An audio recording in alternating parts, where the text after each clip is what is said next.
हमारे पुरखों की सीख यही है, अंग्रेजी लूट के खिलाफ अगर इस देश को बचाया, आगे बढ़ाया, मुक्ति दिलाई, तो उसका क्या सूत्र था? वो बंगाली है, मराठी है, मद्रासी है, भाषी, पंजाबी है, कोई भी है, दलित है, औरत है कि मर्द है, तमाम के तमाम को एक सूत्र के अंदर, उनका था फूट डालो राज करो। आज इनका भी है, फूट डालो जात पे, धर्म पे, इलाके पे। अब सूरजपाल, ये जो अपना मेवात के जो साथी आ रहे होंगे, पता है आपको, एक लड़के का मर्डर हो गया खेड़ा खलीलपुर गांव में। हत्या करने वाले भी गांव के ही लोग हैं, गुंडे हैं, उनके खिलाफ पहले भी केस हैं, लेकिन उनको बचाने के लिए पंचायतें की जाती हैं, हिंदू पंचायत बुलाई जाती है, हिंदू महापंचायत। और उस हिंदू महापंचायत में भाषण दिया जाता है सूरजपाल अम्मू के द्वारा कि यो इनकी हत्या करने का हमने करी है और यो हमारा हक है।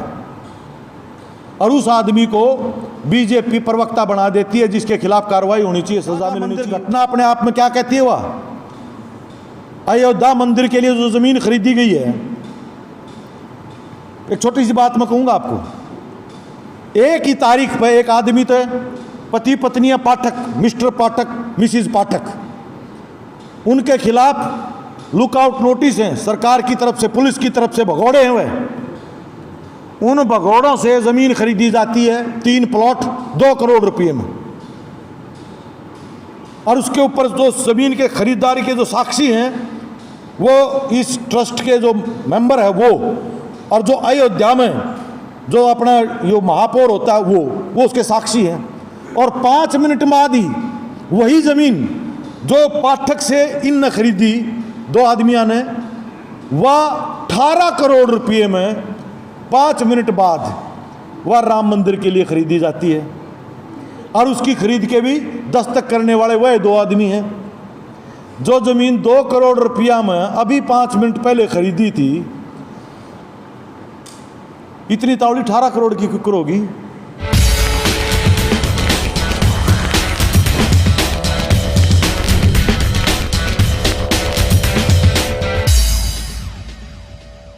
साथी कॉमरेड बलबीर मलिक, साथी सतबीर, साथी विनोद, उपस्थित तमाम मेरे साथियों, सबसे पहले तो मैं आपको अपनी तरफ से भी और CITU की राज्य कमेटी की तरफ से भी आपको आपकी जीत के ऊपर मुबारकबाद देता हूं, आपका क्रांतिकारी अभिनंदन करता हूं।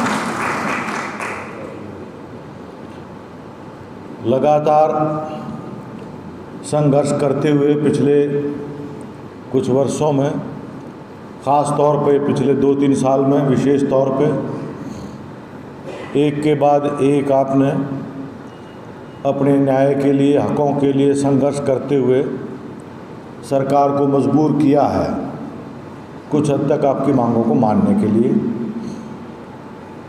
कहने को, देखने को अगर अपेक्षा कर देखें तो ये काफ़ी महत्वपूर्ण है।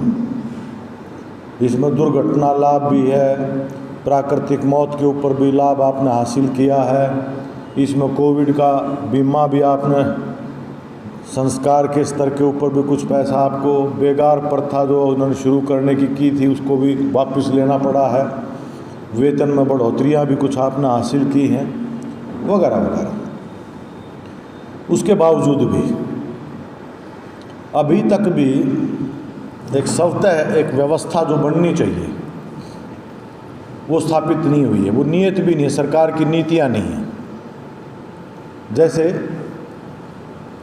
आप काम कर रहे हैं,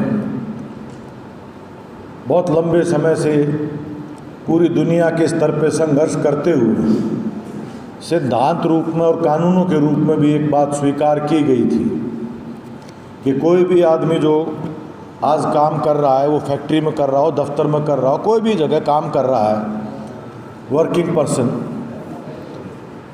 उसको काम करते हुए सामाजिक सुरक्षा कानूनी रूप से मिलनी चाहिए। सामाजिक तौर पे सामाजिक सुरक्षा के मायने क्या हैं? एक तो यही है, काम पे जाते आते कोई दुर्घटना हो जाए, उसका लाभ मिले परिवार को, बाद में कमाने वाला चला जाता है तो परिवार के लिए एक सपोर्ट मिलनी चाहिए। महिला है, काम कर रही है, बच्चा पैदा हुआ है, तो उसके लिए भी छुट्टी समेत तनख्वाह उसका व्यवस्था होनी चाहिए। उसके अलावा हैं क्या, वो तो ठीक है। अगली बात कह रहा हूँ मैं, वो है सारी उम्र कमाए, काम करा महकमे में, फैक्ट्री में, कहीं पर भी, उसके बाद एक पेंशन की व्यवस्था, फैमिली पेंशन बोलते थे पहले। यहाँ तक के भी काम करते हुए कि अगर कोई आदमी मारा गया है दुर्घटना में, चाहे प्राकृतिक तौर पर भी, तो भी उसके परिवार को पेंशन मिलती थी। अब उम्र हो गई है 58 साल के, 60 साल के, कहीं 62 साल के, कहीं 65 साल की उम्र है। एक उम्र के बाद आप जब काम की स्थिति में नहीं रहे हैं, आपके कोई आमदन के और क्या स्रोत रहेंगे, बुढ़ापे में आप किसके सहारे रहोगे?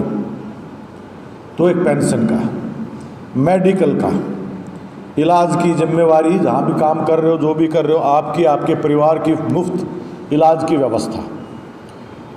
फिर आपका आज का वेतन है, आप महंगाई बढ़ गई, ये 14,000 रुपये आज से 6 महीने पाछे ये 14,000 में की आज जो कीमत वह नहीं रहेगी। आज के दिन 6% की रफ्तार से महंगाई बढ़ रही है, औसतन 6 से भी ज़्यादा। हर 6 महीने में महंगाई के बढ़ने के साथ साथ आपके वेतन में स्वतः उतने प्रतिशत की बढ़ोतरी हो जानी चाहिए। महंगाई में बढ़ोतरी होनी चाहिए। ऐसी अभी कई सारी जो सेवा शर्तों के स्तर के ऊपर चीज़ें बाकी हैं। बाकी ठीक है, आपके आंदोलन के आधार के ऊपर ये चिट्ठी भी निकालनी पड़ी है कि कोई मनमर्जी तो कद्दे बुला लेता, ब्लॉक पे बुला लेता, SDM दफ्तर में बुला लेता, कितने बुला लो, किसी काम पे बुला लो, बिना लिखित आदेश के आपको कहीं पर भी भेजा नहीं जाएगा, बुलाया नहीं जाएगा। ये भी एक आपने चिट्ठी लिखानी पड़ी उन्हें। तो ये जो उपलब्धि है उनके लिए तो आपका मैं फिर से क्रांतिकारी अभिनंदन करता हूँ, मुबारकबाद देता हूँ। लेकिन अभी अगर न्याय के हिसाब किताब से देखा जाए, दुनिया में स्वीकृत जो सिद्धांत जो बनता है उसके मुताबिक देखा जाए, तो वो अभी हासिल नहीं है। बल्कि सच्चाई तो ये है कि जो हासिल था भी, जिनको हासिल था भी, आज़ादी के बाद से लेकर के लगातार ट्रेड यूनियन संघर्ष करते हुए जो कानून बने थे, उनको एक एक करके ख़त्म किया जा रहा है।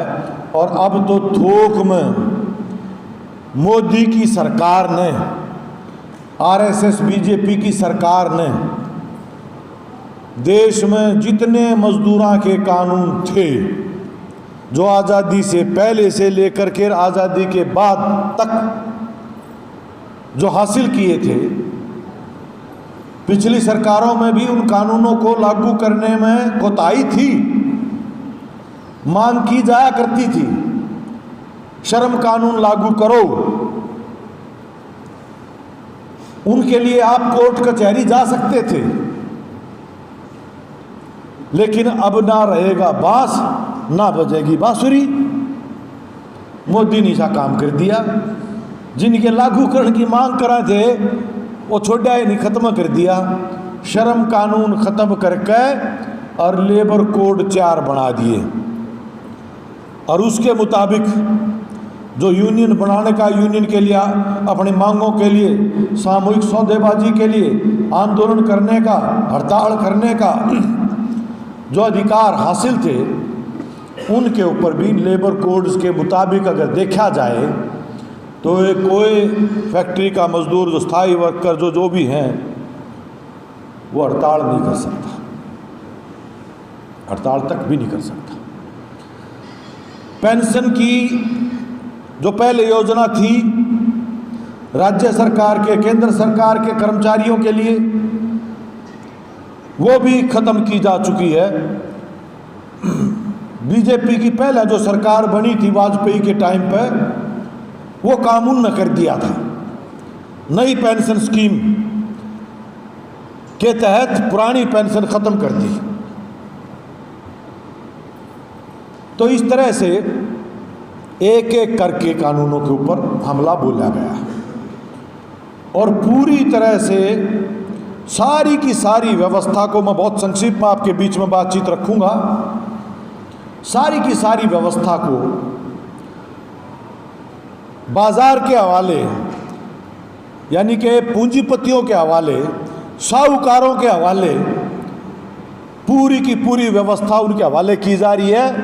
वो जो कर चाहें, कितने घंटे काम ले लें, कितना वेतन दे दें, क्या कर दें, ये उनके और मजदूर के बीच का मामला है। इसमें सरकार का कोई लेना देना नहीं। ऐसी एक व्यवस्था। और ये सिर्फ श्रम कानूनों के संबंध में नहीं है, ये ओवरऑल जो हमने आज़ादी के आंदोलन करते हुए देश की आज़ादी के बाद जो संवैधानिक एक व्यवस्था जो कायम की थी, पहली बार इस देश के इतिहास में जिसमें यह स्वीकार किया गया कि इस देश का हर नागरिक, वो औरत है, मर्द है, जात कोई, धर्म कोई, इलाका कोई, भाषा कोई, रंग कोई, हर कोई नागरिक को एक समान अधिकार मिलेगा। समानता, बराबरी, हर को बराबर माना जाएगा। जिस देश में पैदा होते ही, जो आज भी व्यवस्था खत्म नहीं हुई है, लेकिन पहले सदियों से जहां ये थी, पैदा होते ही तय हो जाता था किसका क्या दर्जा, छूत अछूत के रूप में, महिला और पुरुष के रूप में। महिला चाहे शूद्र के घर में भी क्यों ना हो, सबसे ज्यादा समाज में अगर सबसे निचला दर्जा किसी का था तो वो महिला का था। चाहे वो किससे भी जात में हो, किससे भी धर्म की हो, किससे भी इलाके की, वह अबला है। उन्हें तो पैरा की जुत्ती मान्या करते के बराबरी मर्द की औरत की। औरतों का के काम यूनियन मान का, पंचायत में जान का, फलाना धकड़ा वगैरह वगैरह, मैं उसके विस्तार में नहीं जा रहा। लेकिन आज़ादी के आंदोलन में ये सब सवाल खड़े हुए। आज़ादी का मतलब क्या? अंग्रेज चला भी जाएगा तो क्या फर्क पड़ जाएगा? जब तक यह गैर बराबरी जात के आधार पर, धर्म के आधार पर, लिंग के आधार पर, भाषा के आधार पर यह अगर खत्म नहीं होती है तो क्या आज़ादी है? ये सवाल खड़े हुए थे।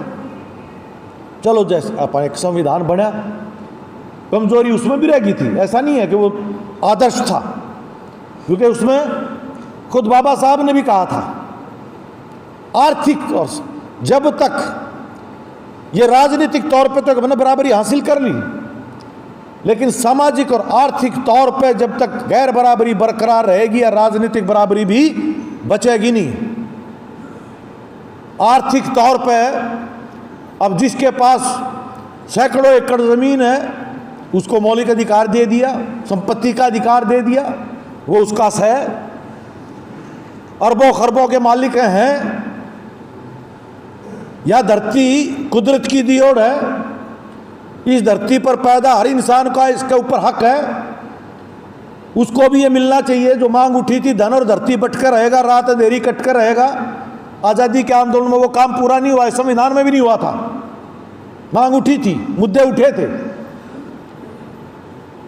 इसके लिए कुछ राज्य एक दो छोड़ करके जहां थोड़ा बहुत भूमि सुधार कानून लागू किए गए, जम्मू कश्मीर में, बंगाल में, केरल में, जमीन का बंटवारा, बड़े बड़े जागीरदारों से जमीन लेकर के, और जो भूमिहीन लोग खेत पर काम करने वाले, उनको मालिकाना हक जमीनों का दिलाया गया, लेकिन बहुत सीमित, सारे देश में नहीं हुआ।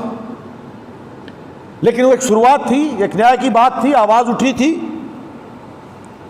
बात आगे बढ़नी थी, बड़ी एक उपलब्धि अपन हासिल की थी एक संविधान के रूप में। लेकिन आज आज़ादी के आप कहेंगे 73 साल बाद इस मुकाम पर खड़े हैं हम कि जो हमारे पुरखों ने कुर्बानियां दे करके जो कुछ हासिल किया था, आज उसकी संवैधानिक व्यवस्था को ही ख़त्म करने की तैयारी की जा रही है। पूरी तरह से संवैधानिक व्यवस्था को ख़त्म करने की तैयारी। हमारे देश में ये जो कबूल किया गया था, कोई किससे धर्म न मानता हो, कोई भाषा बोलता हो, धर्म न मानो चाहे ना मानो, औरत है कि मर्द है, वो हर कोई एक नागरिक है। लेकिन नागरिकता की परिभाषा को मोदी की सरकार ने बदलने का सीए कानून लेकर के आया, धर्म के आधार के ऊपर बाकायदा। कोई भी पहले ये था कि 5 साल 10 साल जो हिंदुस्तान में अड़ रह गया, लगातार रहने लग रहा है, हिंदुस्तान को अपना देश मान लिया जिसने, उसका कोई धर्म भाषा कुछ भी हो वो इस देश का नागरिक होगा। लेकिन अब कह दिया ना, अगर आप हिंदू हो, सिख हो, ईसाई हो, बौद्ध हो तो ही आप नागरिक होंगे, और कोई धर्म होगा तो आप नागरिक नहीं होंगे, खासतौर पर मुसलमान होगा तो आप नागरिक नहीं होंगे। अब यह फांक डालने की शुरुआत कर दी। सांप्रदायिक आधार के ऊपर देश में एक नफरत पैदा की गई और एक हिंदू राष्ट्र का नाम, हिंदुत्व का नाम, जो शुरू से एक बात उठी थी आज़ादी के आंदोलन के दौरान भी, 2 देश बनाने की बात सबसे पहले हिंदू महासभा की तरफ से की गई थी। 2 देश जो अंग्रेज चाहते थे बांटने का, वो लोग आज सत्ता में है देश के ऊपर। ये राष्ट्रीय स्वयंसेवक जिसकी ये शाखा है बीजेपी पार्टी, ये आज़ादी के आंदोलन में भी इसने कोई भाग नहीं लिया था, ये इस 2 राष्ट्र थ्योरी का समर्थन करती थी, धर्म के आधार के ऊपर देश बनाने की बात करती थी। अब ये जो हिंदुत्व है, वही जो सदियों से जो व्यवस्था चल रही थी, उसको दोबारा से वापस लाने की कोशिश की जा रही है मनुवाद के तहत। आप मनुस्मृति की चर्चा तो सुनते होंगे, लेकिन उसको कभी पढ़ा नहीं होगा, लेकिन भुगत्या जरूर है व्यवहार में। पढ़ा तो नहीं है लेकिन भुगत्या जरूर है। उसी व्यवस्था को दोबारा से, क्योंकि कभी भी जब मनुस्मृति जलाया करता अम्बेडकर, उस समय ये अम्बेडकर की पुतले जलाया करते, वो मनुस्मृति जलाया करता। वो पीने का पानी सबका साझा, बराबर का अधिकार मिले, इस बात को लेकर के जब आंदोलन कर रहा था, उस समय कोई पूछो, आज तक भी आरएसएस ने या बीजेपी ने कोई जाति प्रथा का छुआछात भेद मिटाने के लिए कोई आंदोलन किया हो किसी तरह का? वो तो इसको कहा करता है ये द्रोह है, देशद्रोह है, जो लोगों को जात बांट रहा है, व्यवस्था को खत्म कर रहा है।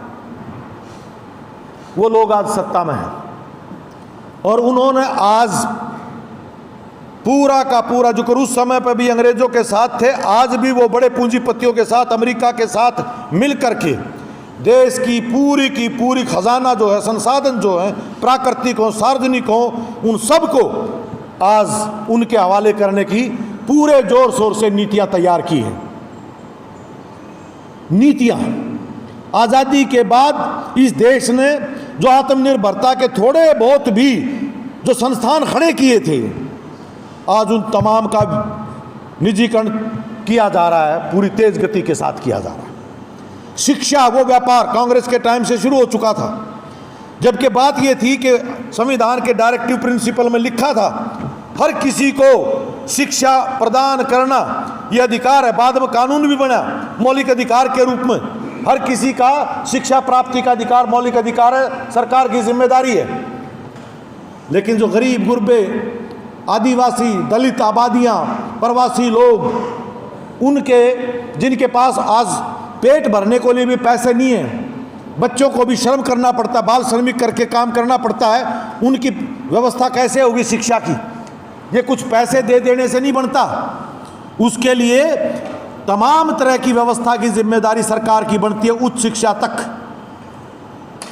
आज वो व्यापार बनने जा रहा। नई शिक्षा नीति बाकायदा घोषित की जा चुकी है, लागू करने का ऐलान हो चुका है, और उस नई शिक्षा नीति के तहत हमें जो अब तक सार्वजनिक विश्वविद्यालय, देश के college, university, technical, engineering, medical college, private ये जो थे न सरकारी, वो सब के सब बड़े कॉरपोरेट्स के, बड़े पूंजी के, विदेश तक की उनकी एंट्री इसके अंदर शामिल है। शिक्षा के अंदर, स्वास्थ्य के स्तर के ऊपर हर आदमी जब बराबर है, मैं और तू संविधान में बराबर हैं, तो भाई जिंदा रहने का अधिकार मौलिक अधिकार है, हमारे बुनियादी संविधान का अधिकार है। तो जो हमारे सुप्रीम कोर्ट ने अभी कहा है, जिंदा क्यों कर रहेगा, बिना खाए, खाने का अधिकार, right to food is a right to life, यानी कि जिंदा रहने का अधिकार खाने के अधिकार के बराबर है। रोटी तो चाहिए, तो सबके लिए राशन की व्यवस्था फ्री, मुफ्त में नहीं तो सब्सिडी के ऊपर, कम से कम हर नागरिक को जिंदा रहने की जरूरत की चीज मिल सके। एक समय के ऊपर यह राशन वितरण व्यवस्था आजादी के बाद शुरू की थी, कुछ जरूरत की चीजें इसमें मिलती थी, कपड़ा भी मिलता था, साबुन भी मिलता था, तेल भी मिलता था, चीनी भी मिलती थी, चाय भी पत्ती भी मिलती थी। धीरे धीरे कम कर दी गई, खत्म कर दी गई। अब तो हालत ये आ गई है कि तैयारी ये चल रही है कि किसी दिन यह कह देंगे कि भाई थारे खाते में पीछे आ जाएंगे, थारी मर्जी जो चाहो खरीद लो। ये जो कानून है खेती के, इनके चर्चा करूंगा मैं, इनका नतीजा क्या परिणाम बनेगा, ये यहाँ लेकर के जाएगा। तो ये राशन डिपो के ऊपर ये व्यवस्थाएं ये खत्म करने की तैयारी है। एक तरफ सुप्रीम कोर्ट कह रहा है ये मौलिक अधिकार है, और दूसरी तरफ सरकार कहीं और चल रही है। स्वास्थ्य का, तेरा मेरा नागरिक बराबर, हम संविधान के मुताबिक, लेकिन ये बीमार हो जा, सरकारी खजाने से ही देश में मैदानता में इलाज करवाओगे, पहला तो आड़ना होगा तो विदेश में करवा लेंगे।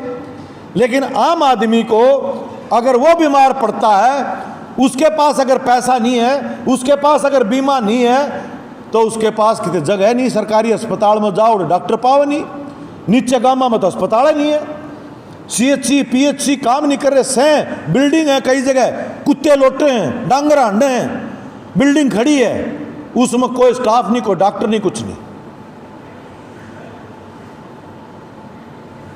उसको खत्म किया जा रहा है।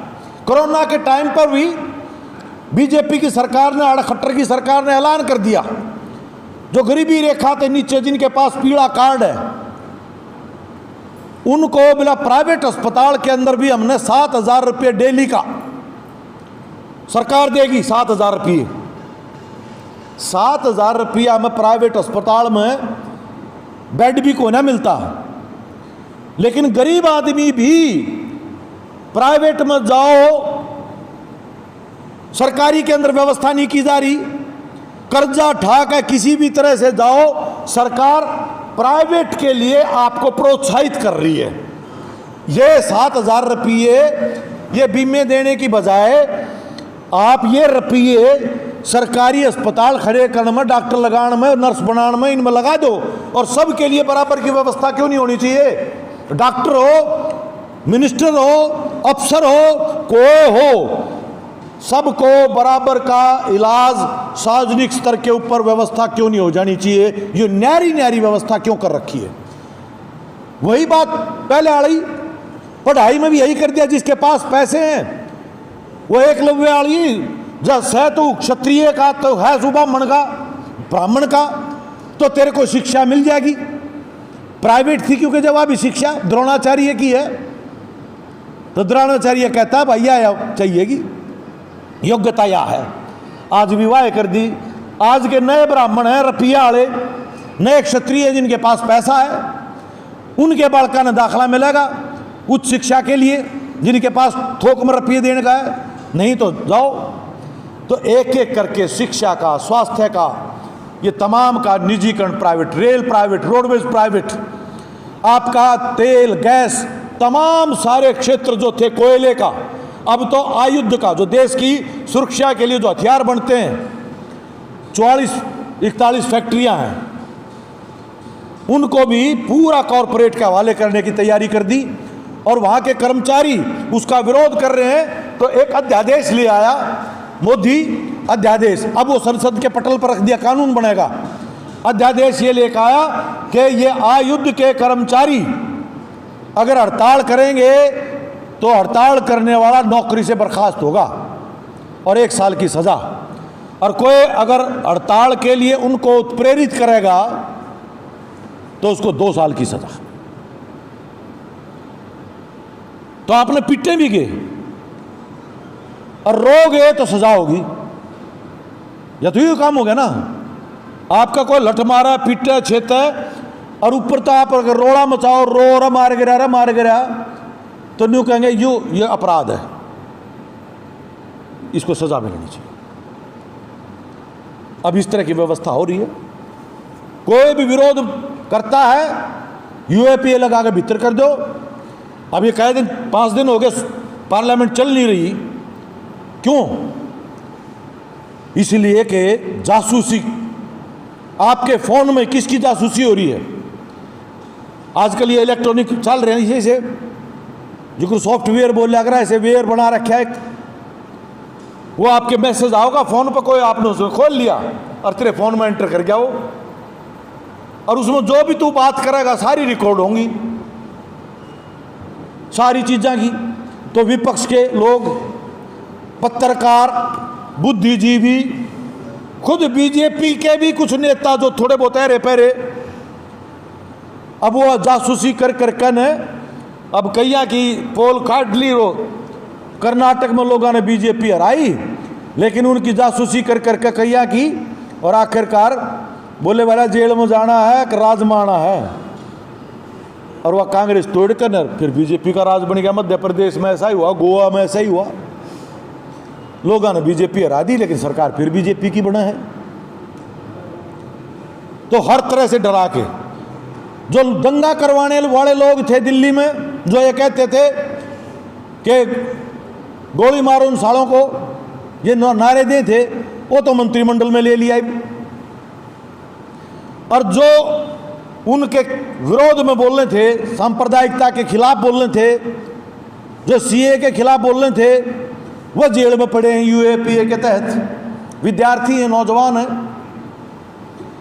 जो दलितों के ऊपर हमला हुआ है, महाराष्ट्र में भीमे कोरेगांव की घटना है, हमला करने वाले, हत्या करने वाले वह बरी हैं, और जो उनके पक्ष में बोलने वाले थे उनके कंप्यूटर में अब तो वो टेस्ट होगा, रिपोर्ट आ गई बाकायदा लैब से, उसने भी नहीं मान रहे कि इसके अंदर एक ऐसा मालवेयर डाला था, एक गलत वो प्रोग्राम डाल दिया, और जिसमें 8-7 मेल भेज दी। उनने वह खोली नहीं कदे, लेकिन उन्होंने मेल में ऐसी चीज लिख रखी थी कि प्रधानमंत्री की हत्या की साजिश। अब प्रधानमंत्री की हत्या की साजिश में लोग भीतर कर रखे, 3-3 साल हो गए भीमे कोरेगांव का केस में। जो आदिवासियों के पक्ष में बोलने वाले, उनके यही 84 साल का एक बूढ़ा फादर स्टैन स्वामी, अभी जो जिसकी डेथ होगी, वो खुद तो पानी भी नहीं पी सकता था, उसके लिए भी उसको स्ट्रा चाहिए था। वो जो कुरा या पिया करना पाइप थे और चाहिए, उस बिना हाथ से ठाक, क्योंकि उसको बीमार था वो 84 साल का बूढ़ा, उसको प्रधानमंत्री की हत्या की साजिश में भीतर मर गया, जेल के माए, जमानत तक नहीं मिली। तो एक तरह का एक आतंक पैदा करने का, कोई भी बोलेगा, विरोध करेगा, उसके साथ ये बनेगा। जो दलित अधिकारों के लिए बोलने वाला अंबेडकर का ही वो है, पोता लगा लो, पोता दामाद, वह जेल में पड़ा है भीमे कोरेगांव केस में। ये एक पूरे देश की एक तस्वीर है, और ये तस्वीर इसलिए है, ये क्यों किनको इसके खिलाफ है, क्योंकि जो सार्वजनिक संसाधन जितने भी हैं, फादर स्टैन स्वामी का कसूर ये है कि अडानी झारखंड के अंदर बिजली का कारखाना लगा हुआ था, कोयला ऑस्ट्रेलिया खान ले रहा है, कोयला ऑस्ट्रेलिया का होगा, बिजली आड़ा बनेगी झारखंड में, और करार कर दिया 100% बिजली बिकेगी बांग्लादेश में। और सस्ती ज़मीन, वह सस्ती ज़मीन चाहिए क्योंकि झारखंड में आदिवासियों का जंगली इलाका, उस ज़मीन के ऊपर कब्जा सस्ते दामों के ऊपर कानून को तोड़ करके दिवाया जा रहा है। उसका विरोध अगर आदिवासी करते हैं, उनके ऊपर मुकदमे बनते हैं, गिरफ्तार करते हैं, उनके पक्ष में फादर स्वामी अगर आवाज़ बन के उभरता है तो उसको यूएपीए आतंक विरोधी कानून के तहत जेल के अंदर कर दिया जाता है। यही है आज के दिन। कृषि के भी ये कानून, 3 ये कानून जो बनाए गए उस समय के ऊपर जब पूरा महामारी का जोर था, अध्यादेश आए। ये खेती के कानून नहीं अकेले, इससे ये सिर्फ किसानों से वास्ता नहीं है इनका, ये पूरे देश की खाद्य सुरक्षा और आत्मनिर्भरता से इसका वास्ता है, तमाम नागरिकों से इसका वास्ता है। क्या है ये कानून? मैं बहुत विस्तार में नहीं बोलूँगा, लेकिन देश में, देश और विदेश के तमाम बड़े पूंजीपतियों को, कारोबारियों को, कंपनियों को यह अधिकार दे दिया है कि वो सीधे हिंदुस्तान के किसानों से करार कर सकते हैं कि क्या फसल बोई जानी है, तो यह फसल बो, मैं खरीदूंगा, इस भाव पे खरीदूंगा, उसके बीज भी मैं दूंगा, उसके औजार भी मैं दूंगा, तकनीकी ज्ञान भी मैं दूंगा, आपके साथ सीधा करार करेगा। तो खरीदने का अधिकार मिल गया, फसल का क्या बोई जाएगी यह अधिकार उनको मिल गया। इससे न्यारा भी कोई भी फसल जो अब तक मंडी के अंदर बिकती थी, मंडी का आड़ती एक लाइसेंस ही होता था, उसका पता है किस गांव का इसका रजिस्ट्रेशन था, कोई भी आकर फसल खरीद सकता है। और कई उदाहरण हैं, कंपनी वाला आया, तेरी फसल इस भाव पर लूँगा, थोड़ा एडवांस में पीछे दे दिए, ले 25 करोड़ रुपये इतने किसानों के, और थारा में इतने क्विंटल नाज यूँ मेरा आड़ भेज दो, तुम भेज दिया, और बकाया लेने गए तो कंपनी वाला पाया है नहीं, छूमंतर, ना किते को रजिस्ट्रेशन उसका, ना को उसका ठिकाना कितो है। ये बीमा कंपनी वाले तो ये ना पांदे, खेती का फसल का बीमा है, किस्त मत आप पर कट जाए बिना पूछे किसान गए, और जब डूबा पड़ा है, कोई फसल खराब हुआ है, जब उस टाइम के ऊपर जाओ तो कंपनी वाले पांदे नहीं, प्राइवेट वाले सब उनके लिए कर दिया। तो जब प्राइवेट वाले के ऊपर अधिकार दे दिया तो बनेगा कि अपनी के लिए हमारा किस्त के वास्ता, किसाना का वास्ता कह दो, हमारा क्या मतलब, हमारा मतलब न्यू है कि नहीं। ताज़ा उदाहरण दूँ आपने, अब की बार सरसों का न्यूनतम समर्थन मूल्य जो सरकार ने तय कराया वो बहुत कम था, और बाजार के अंदर भाव उससे कुछ ज़्यादा था। सारी सरसों प्राइवेट ने खरीद ली, खरीदी चाहे किससे ने, आखिरकार अडानी ने कब्जा लिया ज़्यादातर। अब सरकार के पास सरसों है नहीं, तो सरसों का तेल कितने लिकड़ेगा, फिड़गा। जो आपके डिपो के ऊपर सरसों का तेल मिलता था 2 लीटर गरीब आदमी ने, वो सरकार के पास सरसों है नहीं, एमएसपी थोड़ी थी, सरकार ने खरीदी नहीं, प्राइवेट वाला ने खरीद ली। तो सरसों नहीं तो सरसों का तेल नहीं, सरसों का तेल नहीं तो डिपो पर सरकार कितने दे। तो गया सरसों का भाव आसमान में, 250 रुपये बिका है फॉर्चून का सरसों का तेल, और उसका अपना क्या असर पड़ा, जो जिसके पास डिपो पर 2 लीटर मिला करता, उस टाइम सरकार ने क्या अधिकार रुपये देंगे, हैं 250 रुपये, 250 रुपये 2 लीटर की जगह, 2 लीटर तेल की जगह 250 रुपये दे दिए।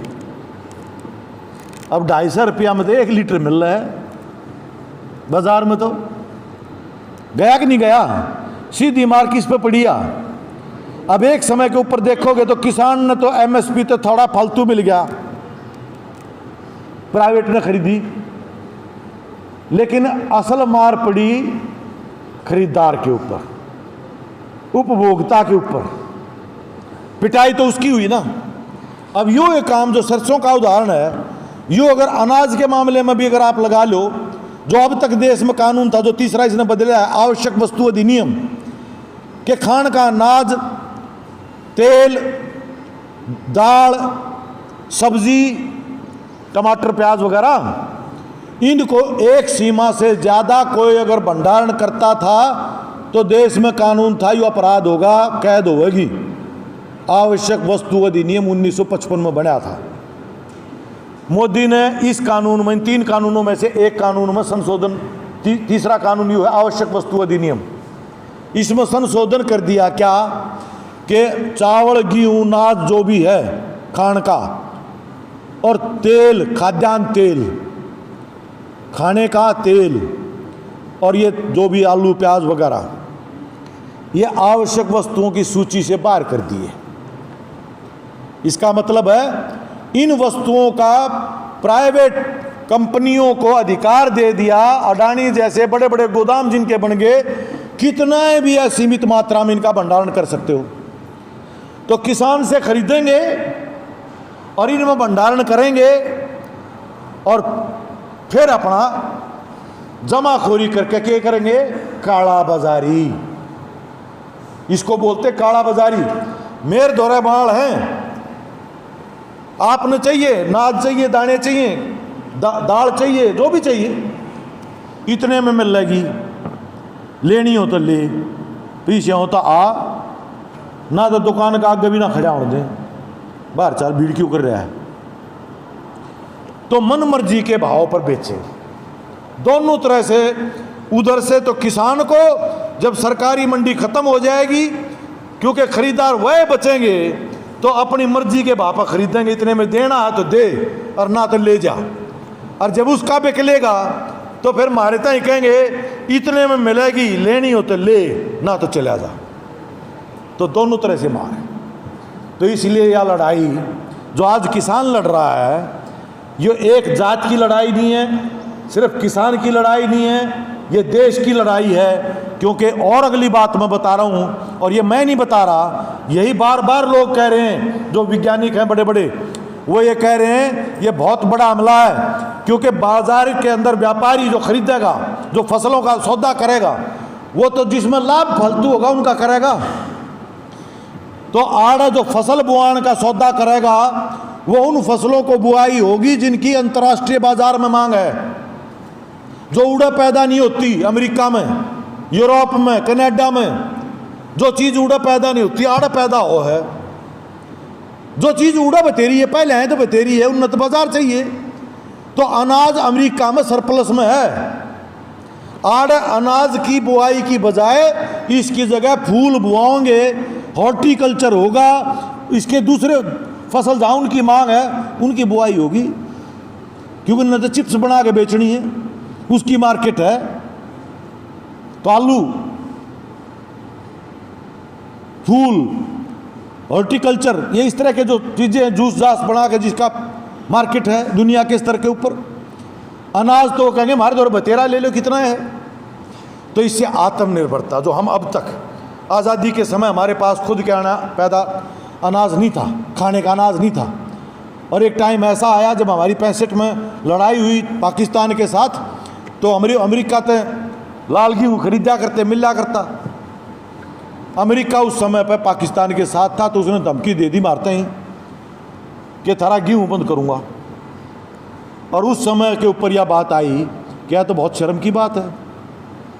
तब ये जय जवान जय किसान के नारे, ये सब चीज़ें निकल के आए कि आत्मनिर्भर बनो, कम से कम रोटी के मामले में तो आप किसी और पर निर्भर ना हो, पैदावार बढ़े।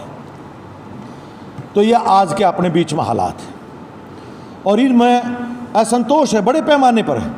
अब देखिए आप, इसी कोरोना महामारी के समय के ऊपर, इसी कोरोना के महामारी 2 साल के करीब होने को आए हैं, 2 साल तो करनी मतलब, लेकिन आप 1.25 साल के करीब का टाइम हो गया। इस महामारी के टाइम पर एक तरफ तो आप देखें बड़े पैमाने पर करोड़ों की तादाद में लोगों का, क्योंकि लॉकडाउन, काम चला गया, रोजगार चला गया, आमदनी के स्रोत चले गए, और काफ़ी बड़े लोगों के लिए जीविका का ने जिंदा रहने का संकट खड़ा हो गया, गरीबी की तरफ धकेल दिए गए लोग। और दूसरी तरफ इसी समय के ऊपर हिंदुस्तान के 100 अरबपति ऊपर के सब अमीर, उनकी, ये मैं नहीं बता रहा, मेरे आंकड़े नहीं है करके, 13 लाख करोड़ रुपए की दौलत हिंदुस्तान के 100 अरबपतियों की बढ़ गई। 13 लाख करोड़ रुपए। 13 लाख करोड़ का मतलब क्या? 13 करोड़ परिवारों को 1-1 लाख का चेक देने लग गए, तो 13 लाख करोड़ बने।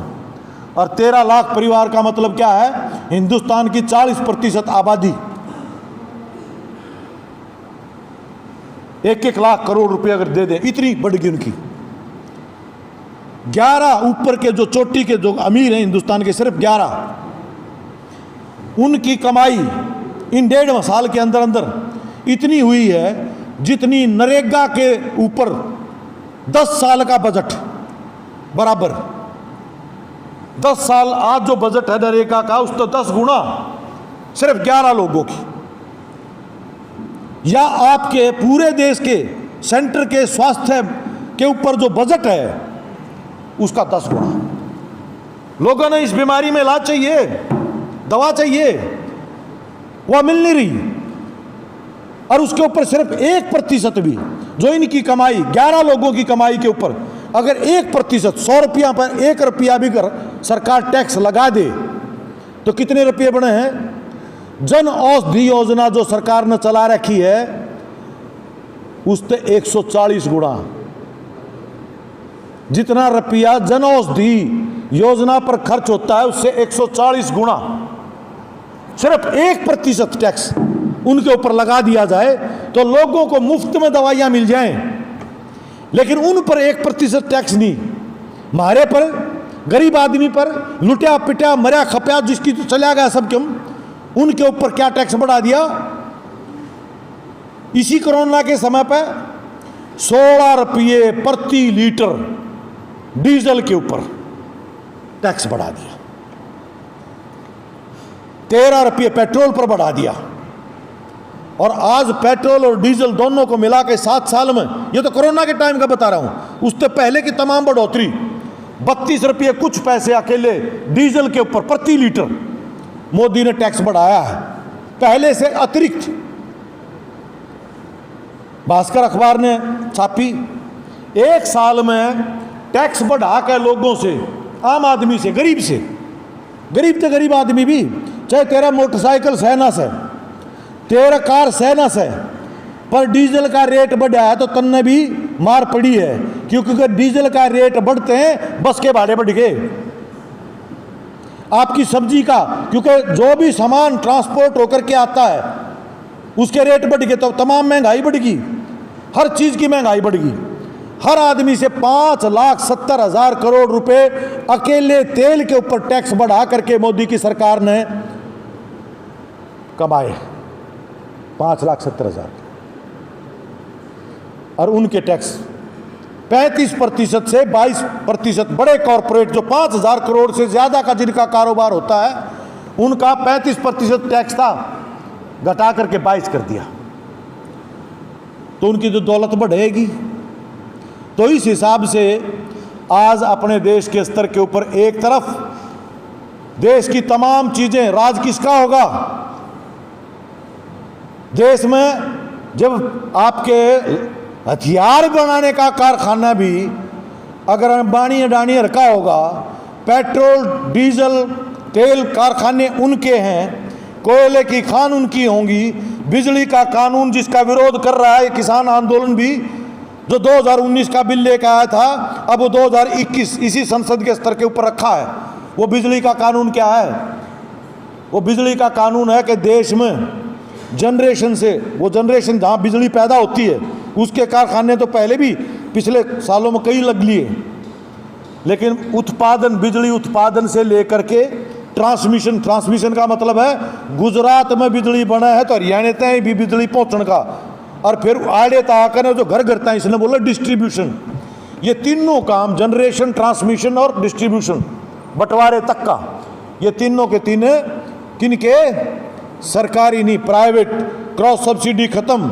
इस समय तक ये है कि जो छोटा थोड़ी बिजली बरतने वाला गरीब आदमी है उसके लिए तो कुछ फ्री भी हैं कुछ जगहों के ऊपर, नहीं तो जिनका थोड़ी गरीब आदमी है उसकी यूनिट का रेट कुछ कम है, और जिनकी ज़्यादा है खपत उनकी यूनिट का रेट ज़्यादा है। इसको बोलते हैं क्रॉस सब्सिडी, यानी कि जिसके ज़्यादा बिजली खपत कर रहा है उससे पैसे लेकर थोड़े से, और गरीब आदमी जो थोड़ी बरत रहा है उसको दे दिए। ये व्यवस्था ख़त्म करने की तैयारी तो हर तरह से। तो इसलिए ऐसे समय के ऊपर ज़रूरत है आज विकल्प का, जो मैं जब एक उदाहरण आपके सामने रखा। विकल्प क्या? विकल्प यो है कि जब 1% टैक्स लगाते हैं और वो भी कमाई के ऊपर, उनकी टोटल उस पर नहीं, सिर्फ इस कमाई के ऊपर 1% लगाने थे। अगर मुफ्त में दवाइयों की व्यवस्था हो सकती है तो आज जरूरत इस बात की, अगर देश की जनता की चिंता हो किसी भी सरकार को, तो जो आज करोड़पति अरबपति जो लोग हैं उनके ऊपर टैक्स क्यों ना बढ़ाया जाए। उनके ऊपर अगर टैक्स बढ़ा करके लोगों की पढ़ाई, जिनके 12 लाख बच्चे आज हरियाणा के अंदर दाखिला नहीं हुआ है। पिछले साल 29 लाख बच्चे प्राइवेट स्कूलों के अंदर थे, अब की बार 14 लाख बच्चों का दाखिला हुआ है। उसमें से 2 लाख बच्चे चले गए सरकारी स्कूलों में और बाकी 12 लाख कहीं नहीं है, दाखिला ही नहीं हुआ है। माँ बाप का पढ़ाने का ही नहीं है, बाल शर्मी की पढ़ाई हो ही नहीं रही है। तो इस समय के ऊपर सवाल यही खड़े होते हैं जो मैं आपकी शुरुआत जड़ित करी थी। ये रोजगार का जो चरित्र जो तुमने बता दिया, सारे कानूनों को ख़त्म करके, वो सरकारी महकमों में आरोही के स्कूल के मास्टर हैं, पढ़े लिखे हैं, सब चीज़ें हैं, उनके लिए भी पक्की नौकरी नहीं होगी, वेतनमान वो नहीं होंगे जो पहले मिलते थे। हर जगह यही व्यवस्था की जा रही है। तो ये सवाल आज तमाम हमने मिल करके खड़े करने पड़ेंगे कि नौकरी कोई आदमी लगता है, कम से कम उसकी रोजगार की सुरक्षा। आज ठेकेदार है, स्वास्थ्य विभाग के कर्मचारी कोरोना में जो नौकरी कर रहे थे 10-10 साल हो गए, अब उनको ठेकेदार बदल गया, अब उनको हटाया जा रहा है। कोई नौकरी की सुरक्षा नहीं है, कद हटा दो। तुम्हारी भी हमेशा एक बात के ऊपर है, कितना आपका संगठन, कितना लड़ाई, लेकिन कम से कम एक नियुक्ति पत्र होना चाहिए। कोई मनमर्जी से कोई किसी को हटाएगा नहीं। कोई भी कार्रवाई होगी तो कम से कम जो पहले था कि मेरा कसूर के है, कोई ना कोई उसके लिए आपको नोटिस देना पड़ेगा, आपको जवाब मांगा जाएगा। आप तमाम प्रक्रियाएं थी, सर्विस रूल थे, लेकिन कौन सा सर्विस रूल आज बताओ आपके लिए? कोई सर्विस रूल नहीं है। तो इस तरह से आज ज़रूरत है, जो करिए किसान आंदोलन की मैंने चर्चा करी, किसान का, मजदूर का, सबका मिला करके, मजदूर ही नहीं, तमाम तरह के कर्मचारी, हर क्षेत्र में काम करने वाले, उनका मिला करके आंदोलन खड़ा करने की ज़रूरत आज है। और हम ये चर्चा कर रहे हैं व्यापक एकता जितनी आप खड़ी कर सकेंगे। हमारे पुरखों की सीख यही है, अंग्रेजी लूट के खिलाफ अगर इस देश को बचाया, आगे बढ़ाया, मुक्ति दिलाई, तो उसका क्या सूत्र था? वो बंगाली है, मराठी है, मद्रासी है, भाषी, पंजाबी है, कोई भी है, दलित है, औरत है कि मर्द है, तमाम के तमाम को एक सूत्र के अंदर उनका था, फूट डालो राज करो। आज इनका भी है, फूट डालो जात पे, धर्म पे, इलाके पे। अब सूरजपाल, ये जो अपना मेवात के जो साथी आ रहे होंगे, पता है आपको, एक लड़के का मर्डर हो गया खेड़ा खलीलपुर गांव में। हत्या करने वाले भी गांव के ही लोग हैं, गुंडे हैं, उनके खिलाफ पहले भी केस हैं, लेकिन उनको बचाने के लिए पंचायतें की जाती हैं, हिंदू पंचायत बुलाई जाती है, हिंदू महापंचायत। और उस हिंदू महापंचायत में भाषण दिया जाता है सूरजपाल अम्मू के द्वारा कि यो इनकी हत्या करने का हमने करी है और यो हमारा हक है। और उस आदमी को बीजेपी प्रवक्ता बना देती है, जिसके खिलाफ कार्रवाई होनी चाहिए, सजा मिलनी चाहिए। सीधे तौर पे पटौदी में जा करके उसने यही पंचायत की है।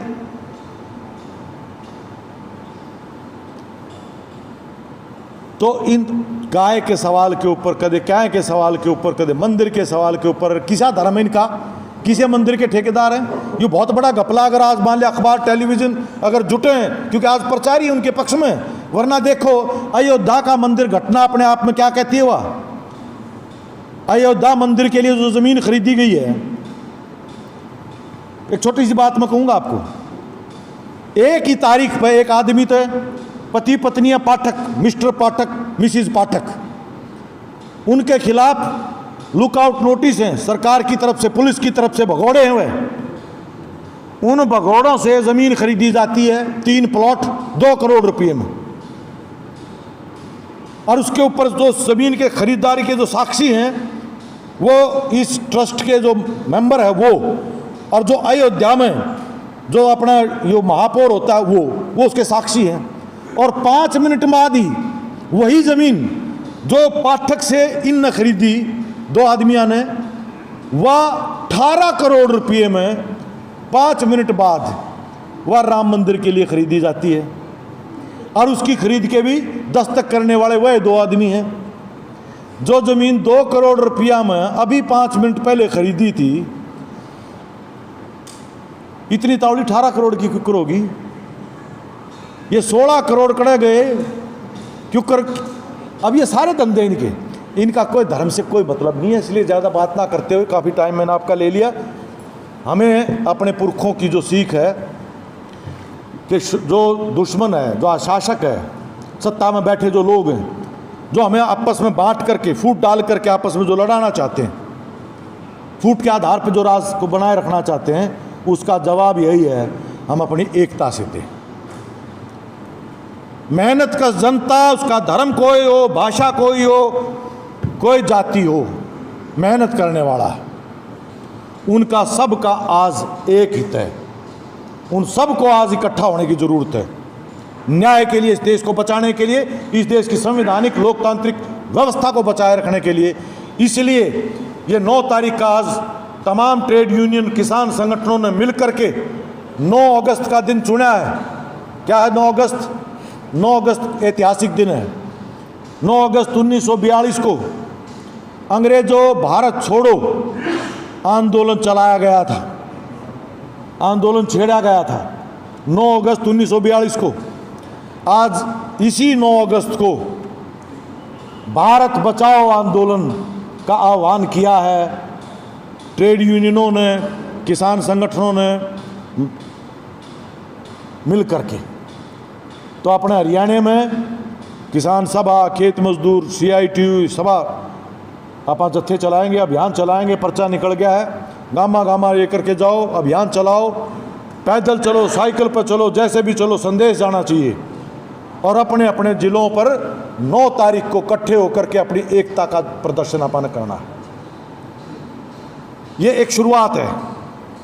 इस एकता को लगातार हमें बढ़ता आगे मजबूत करते हुए जाना है और इस तरह से इस देश को कॉरपोरेट की लूट से मुक्त करके एक नया देश, नया भारत जो अधूरा रह गया, अंबेडकर की, भगत सिंह की, उसकी जो विरासत थी, उसको हम आगे तभी कामयाब कर पाएंगे, उनके सपनों को कामयाब तभी कर पाएंगे जब हम उनकी सीख के धर्म जाति की फूट को तोड़ करके मेहनत का जनता अपनी एकता को स्थापित करे। और उस आधार के ऊपर हम ये अपने आंदोलन को करते हुए ही सिर्फ ये चुनाव और वोट और ये वो इस बात नहीं बनेगी। हमें अपनी एकता को मजबूत करते हुए जन आंदोलन खड़ा करना पड़ेगा। जनता से बड़ी कोई ताकत नहीं है। आपका बहुत बहुत धन्यवाद।